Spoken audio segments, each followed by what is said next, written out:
നമസ്കാരം. ന്യൂസ് കേരള പ്രധാന വാർത്തകളുമായി CK നാസർ കാഞ്ഞങ്ങാട്. കേരളത്തിലെ നേതാക്കളുടെ ധാർഷ്ട്യം തെരഞ്ഞെടുപ്പിലെ തിരിച്ചടിക്ക് കാരണമായിട്ടുണ്ടെന്ന് CPM കേന്ദ്ര കമ്മിറ്റി വിലയിരുത്തിയെന്ന് റിപ്പോർട്ടുകൾ. നേതാക്കളുടെയും അണികളുടെയും പെരുമാറ്റം പാർട്ടിയെ ജനങ്ങളിൽ നിന്നും അകറ്റിയെന്നും ശക്തി കേന്ദ്രങ്ങളിൽ പോലും BJP കടന്നുകയറിയെന്നും കേന്ദ്ര കമ്മിറ്റി അംഗീകരിച്ച അവലോകന റിപ്പോർട്ടിൽ പറയുന്നു.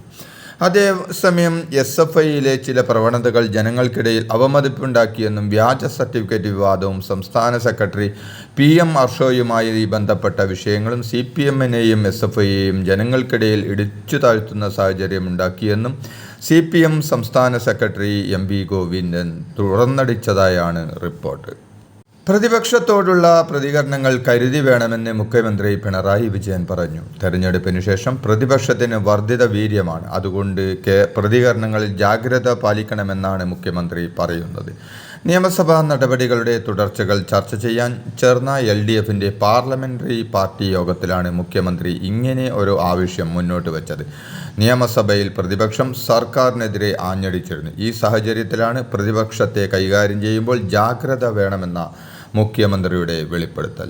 അഹങ്കാരത്തോടെയും ധാർഷ്ട്യത്തോടെയും ഉള്ള പെരുമാറ്റം ജനങ്ങളെ പാർട്ടിയിൽ നിന്ന് അകറ്റുന്നതായി പത്തനംതിട്ടയിലെ LDF സ്ഥാനാർത്ഥിയായിരുന്ന കേന്ദ്ര കമ്മിറ്റി അംഗം ഡോക്ടർ TM തോമസ് ഐസക് പറഞ്ഞു. LDF വോട്ടർമാരെന്ന് കരുതിയ ഒരു വലിയ വിഭാഗം UDFനും BJPക്കും വോട്ട് ചെയ്തു എന്നുള്ളതാണ് തെരഞ്ഞെടുപ്പ് പരാജയം കാണിക്കുന്നതെന്നും അദ്ദേഹം ഫേസ്ബുക്ക് കുറിപ്പിൽ വ്യക്തമാക്കി. പോരായ്മകളും കുറവുകളും പരിഹരിച്ച് പാർട്ടി തിരിച്ചുവരുമെന്ന് CPM general secretary Sitaram Yechury പറഞ്ഞു. ഇതിനു മുൻപും CPMന് തിരിച്ചടിയേറ്റിട്ടുണ്ട്. അന്നും പോരായ്മകൾ പരിഹരിച്ച് പാർട്ടി തിരിച്ചു വന്നിട്ടുണ്ട്. അത് ഇനിയും തുടരും. സംസ്ഥാനത്ത് CPM എങ്ങനെ മുന്നോട്ട് പോകണമെന്നത് സംസ്ഥാന കമ്മിറ്റി ചർച്ച ചെയ്യും. ഉചിതമായ തീരുമാനവും ഉണ്ടാകുമെന്ന് അദ്ദേഹം പറഞ്ഞു. SFIക്കെതിരെ വിമർശനം ഉന്നയിച്ച അധ്യാപികക്ക് പെൻഷൻ നിഷേധിക്കുന്നതായി പരാതി. കാസർഗോഡ് ഗവൺമെൻറ് കോളേജ് മുൻ പ്രിൻസിപ്പൽ M രമയാണ് പരാതി ഉന്നയിച്ചത്. ഹൈക്കോടതി വിധിയുണ്ടായിട്ടും രാഷ്ട്രീയ ഇടപെടൽ കാരണമാണ് പെൻഷൻ നിഷേധിക്കുന്നതെന്നും കോളേജിൽ ഇപ്പോഴും ക്രമക്കേടുകൾ നടക്കുന്നുണ്ടെന്നും രമ ആരോപിച്ചു. SFIയും ഇടത് അധ്യാപക സംഘടനകളുമാണ് തന്നെ വേട്ടയാടുന്നതെന്നും അവർ പറഞ്ഞു. നിരന്തരമായി സംഘർഷങ്ങളിൽ ഭാഗവാക്കുന്നവരെ തള്ളിപ്പറയുന്നതിന് പകരം രക്തസാക്ഷികളുടെ എണ്ണം പറഞ്ഞ് ന്യായീകരിക്കാൻ ശ്രമിക്കുന്നതിലൂടെ ഇരകൾക്കൊപ്പമാണെന്ന വേട്ടക്കാരനൊപ്പമാണോ മുഖ്യമന്ത്രി പിണറായി വിജയനെന്ന് വ്യക്തമാക്കണമെന്ന് CPI വിദ്യാർത്ഥി സംഘടനയായ AISF സർഗാത്മക ഇടങ്ങളായി മാറേണ്ട ക്യാമ്പസുകൾ അക്രമ പ്രവർത്തനങ്ങൾ നടത്തുന്നത് പൊതുസമൂഹത്തിനിടയിൽ വിദ്യാർത്ഥി സംഘടനയ്ക്ക് അവമതിപ്പുണ്ടാക്കാനേ സഹായിക്കുള്ളൂവെന്നും AISF കൂട്ടിച്ചേർത്തു. SFIയുടെ അക്രമവാസനയെ പ്രോത്സാഹിപ്പിക്കുകയും മനുഷ്യക്കുരുതിക്ക് ആഹ്വാനവും ചെയ്യുന്ന മുഖ്യമന്ത്രി കേരളത്തിന് അപമാനകരമാണെന്ന് K സുധാകരൻ MP പറഞ്ഞു. അക്രമത്തിൻ്റെ സന്തതികളാണ് SFIക്കാരെന്ന് കേരളീയ സമൂഹത്തിന് ഉത്തമ ബോധ്യമുണ്ട്. പഠിപ്പിക്കുന്ന അധ്യാപകരുടെ മുഖത്ത് അടിക്കുകയും അപായപ്പെടുത്തുമെന്ന് വധഭീഷണി മുഴക്കുകയും ക്യാമ്പസുകളുടെ ഇടിമുറികളിൽ സഹവിദ്യാർത്ഥികളെ ക്രൂരമായി മർദ്ദിക്കുകയും ചെയ്യുന്ന ഇടത് വിദ്യാർത്ഥി സംഘടനയെ ഇത്ര കണ്ട് പ്രശംസിക്കാൻ ക്രിമിനൽ മനോനിലയുള്ള വ്യക്തിക്ക് മാത്രമേ സാധിക്കൂ എന്നും സുധാകരൻ പറഞ്ഞു. ലോക്സഭാ തെരഞ്ഞെടുപ്പിൽ നേരിട്ട തിരിച്ചടിയുടെ ആഘാതത്തിൽ നിന്നും LDFും UDFും നടത്തുന്ന വിശകലനവും അടുത്ത കാലത്തൊന്നും അവസാനിക്കില്ലെന്ന് BJP സംസ്ഥാന അധ്യക്ഷൻ K സുരേന്ദ്രൻ പറഞ്ഞു. BJP പാലക്കാട് ജില്ലാ നേതൃത്വ യോഗം ഉദ്ഘാടനം ചെയ്യുകയായിരുന്നു അദ്ദേഹം. പാലക്കാട്, ചേലക്കര എന്നിവിടങ്ങളിൽ ഉപതെരഞ്ഞെടുപ്പിന് ശേഷവും അവർക്ക് തുടർച്ചയായി വിശകലനം നടത്തേണ്ടി വരും. കേരളത്തിൽ CPM സമ്പൂർണ്ണ തകർച്ചയിലാണ്. UDFന്റെ സ്ഥിതിയും വ്യത്യസ്തമല്ല. കമ്മ്യൂണിസ്റ്റ് പാർട്ടി അസ്തമയത്തിലേക്ക് നീങ്ങുമ്പോൾ ദേശീയ പ്രസ്ഥാനമായ BJP ഉദിക്കുകയാണെന്നും ഒരു സീറ്റിൽ നിന്നും 20 സീറ്റിലേക്കുള്ള BJPയുടെ വിജയം വിദൂരമല്ലെന്നും സുരേന്ദ്രൻ പറഞ്ഞു. കേന്ദ്രമന്ത്രി ജോർജ് കുര്യൻ്റെ മുതലപ്പുഴി സന്ദർശനത്തിനിടെ സംഘർഷത്തിൽ സ്ത്രീകളടക്കം നിരവധി പേർക്ക് പരിക്കേറ്റു. മന്ത്രിയെ തടഞ്ഞ കോൺഗ്രസ് പ്രവർത്തകരും പോലീസും തമ്മിലാണ് സംഘർഷം ഉണ്ടായത്. കോൺഗ്രസിന്റെ സമരപ്പന്തൽ കയറി പോലീസ് പ്രവർത്തകരെ കസ്റ്റഡിയിലെടുത്ത് കൂടുതൽ പ്രതിഷേധത്തിനിടയാക്കി. കേന്ദ്ര ഫിഷറീസ് സഹമന്ത്രിയായ ജോർജ് കുര്യൻ രാവിലെയാണ് V മുരളീധരനൊപ്പം മുതലപ്പുഴയിലെത്തിയത്. തങ്ങളെ ചർച്ചയ്ക്ക് വിളിച്ചില്ലെന്നാരോപിച്ചാണ് കോൺഗ്രസ് പ്രതിഷേധവുമായി എത്തിയത്. നിയമവിരുദ്ധമായി പ്രവർത്തിക്കുന്ന ഉദ്യോഗസ്ഥർക്കും നിയമലംഘനം നടത്തുന്ന ഡ്രൈവർമാർക്കും മുന്നറിയിപ്പുമായി മന്ത്രി KV ഗണേഷ് കുമാർ. മോട്ടോർ വാഹന നിയമ ലംഘനങ്ങളുടെ പരിശോധന കർശനമാക്കാൻ ഒരുങ്ങുകയാണ്. ഇനി ജനങ്ങൾക്കും വീഡിയോ പകർത്തി അയച്ചുകൊടുത്ത് നിയമലംഘനങ്ങൾ റിപ്പോർട്ട് ചെയ്യാമെന്നും മന്ത്രി പറഞ്ഞു.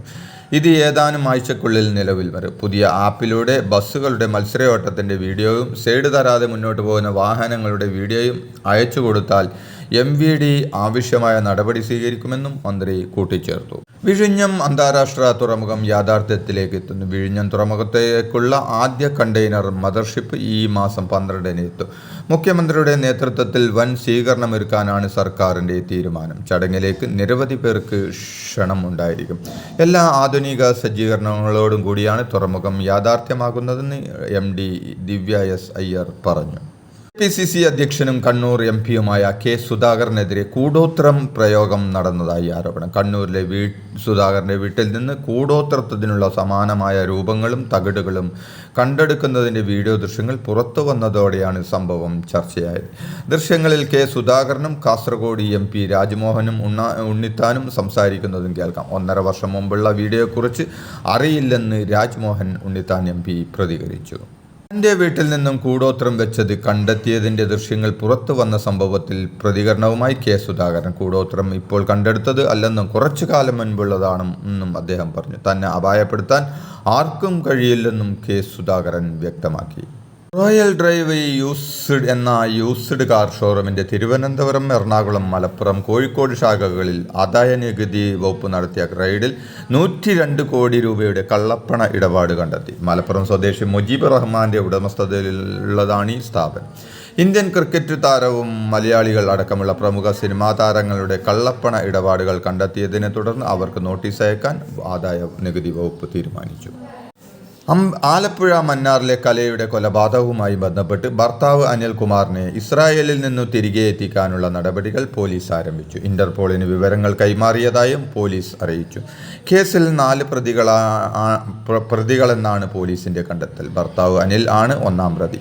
അനിലിന്റെ ബന്ധുക്കളും സുഹൃത്തുക്കളുമായ ജിനു, സോമൻ, പ്രമോദ് എന്നിവരാണ് മറ്റ് പ്രതികൾ. ഇവർ 4 പേരും ചേർന്ന് 15 വർഷം മുമ്പ് കലയെ കാറിൽ വെച്ച് കൊലപ്പെടുത്തി കുഴിച്ചുമൂടിയെന്നാണ് പോലീസിന്റെ നിഗമനം. കാഞ്ഞങ്ങാട്ടെ ആശുപത്രിക്ക് സമീപമുള്ള ലിറ്റിൽ ഫ്ലവർ സ്കൂളിലെ വിദ്യാർത്ഥിനികൾക്ക് ശാരീരിക അസ്വസ്ഥതയും ശ്വാസതടസ്സവും അനുഭവപ്പെട്ടു. കാഞ്ഞങ്ങാട് ആശുപത്രിയിലെ ജനറേറ്ററിൽ നിന്നുള്ള പുക ശ്വസിച്ച് 50 വിദ്യാർത്ഥികൾ ആശുപത്രിയിൽ ചികിത്സയിലാണ്. ആരുടെയും നില ഗുരുതരമല്ല. ആദ്യം പ്രദേശത്ത് ദുർഗന്ധം പരന്നു. അത് ശ്വസിച്ചതിന് പിന്നാലെ വിദ്യാർത്ഥികൾക്ക് അസ്വസ്ഥമുണ്ടായി. ചില കുട്ടികൾക്ക് തലകറക്കവും തലവേദനയും മറ്റു ചിലർക്ക് നെഞ്ചരിച്ചലും അനുഭവപ്പെട്ടിട്ടുണ്ട്. കാഞ്ഞങ്ങാട് ആശുപത്രിക്ക് സമീപം തന്നെയാണ് സ്കൂൾ പ്രവർത്തിക്കുന്നത്. ഇതോടെ ഇന്നത്തെ പ്രധാന വാർത്തകൾ സമാപിച്ചു. നന്ദി, നമസ്കാരം.